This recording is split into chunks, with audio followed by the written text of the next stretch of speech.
This video sponsored by BuyMode. இந்த app உங்களுக்கு purchase பண்ண ரொம்ப யூஸ்ஃபுல்லாக இருக்கும். இந்த ஆப்பில் உங்களுக்கு நிறைய ஆஃபர்ஸ் அண்ட் கூப்பன்ஸ் ப்ரொவைட் பண்ணுறாங்க. ஸோ யூஸ்ஃபுல்லாக இருக்கும், யூஸ் பண்ணி பாருங்கள். இதற்கான லிங்க் டிஸ்கிரிப்ஷனில் கொடுக்குறேன், யூஸ் பண்ணிக்கோங்க.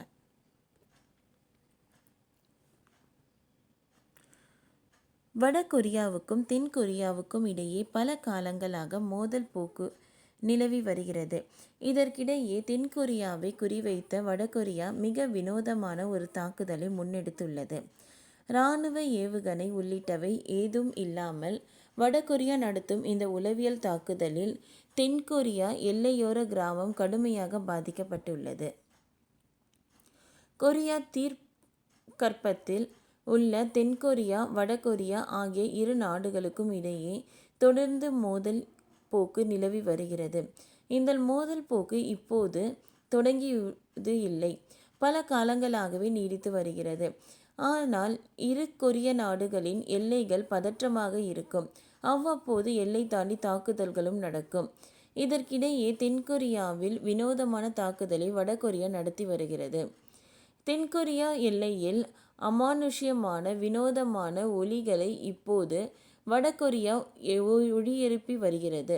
இது தென்கொரியா கிராம மக்களின் அன்றாட வாழ்க்கையை சீர்குலைக்கும் வகையில் இருப்பதாக புகார்கள் எழுந்துள்ளன. எல்லையில் உள்ள டங்சன் என்ற கிராமத்தை குறிவைத்து வடகொரியா இதை செய்து வருகிறது. அங்கு கார் விபத்துகள் ஏற்படுவது போன்ற சத்தம், பேய் அலறுவது என்று தொடர்ச்சியாக வினோதமான சத்தங்கள் ஸ்பீக்கரில் போட்டு வடகொரியா ஒளிபரப்புகிறதா. தென்கொரியா எல்லையில் அனுமஷ்யமான வினோதமான ஒலிகளை இப்பொழுது வடகொரியா பரப்பி வருகிறது. இது தென்கொரிய மக்களின் அன்றாட வாழ்க்கையை சீர்குலைக்கும் வகையில் இருப்பதாக புகார்கள் எழுந்துள்ளன. போருக்கு வந்த இடத்தில் ஆபாச படங்களுக்கு அடிமையான வடகொரிய வீரர்கள் இப்படி ஒரு பிரச்சனையா? வினோதம். போருக்கு வந்த இடத்தில் புலம்பி தவிக்கும் பொதுமக்கள் அங்கு கிராம மக்களை கடுமையாக பாதிக்கிறது. இந்த தொடர்ச்சியாக அவர்கள் கூறுகையில் இடைவிடாமல் இந்த சத்தம் எழுப்புகிறார்கள். இது எங்களை பைத்தியமாக்குகிறது. இந்த சத்தம் வந்து கொண்டே இருப்பதால் இரவில் தூங்க முடிவதில்லை. குண்டு வீசவில்லை என்றாலும் கிட்டத்தட்ட அந்த பாதிப்பு தான் ஏற்பட்டுள்ளது என்றார்.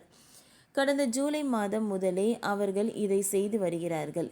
24 மணி நேரமும் கேப் விடாமல் தொடர்ந்து இது போன்ற சத்தம் ஒலி எழுப்பி வருகிறார்கள்.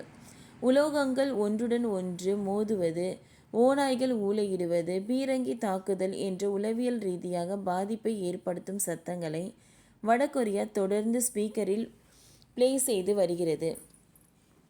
இது கிராமவாசிகளுக்கு உளவியல் ரீதியாக பாதிப்பை ஏற்படுத்துகிறது. தூக்கமின்மை, தலைவலி மற்றும் மன அழுத்தத்தை ஏற்படுத்துவதாக அப்பகுதி மக்கள் கூறுகிறார்கள்.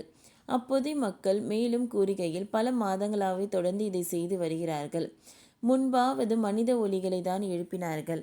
அதை சற்று சமாளிக்கும் வகையில் இருந்தது. ஆனால் இப்பொழுது பேய் சத்தம், உலோகங்கள் மோதும் சத்தம் என எல்லை மீறி போகிறார்கள் என்றனர்.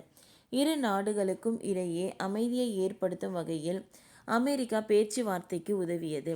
இருப்பினும் இந்த பேச்சுவார்த்தையில் பங்கேற்க முடியாது என்று வடகொரிய தலைவர் கிம் ஜங் முன் கடந்த சில மாதங்களுக்கு முன்பு அறிவித்தார்.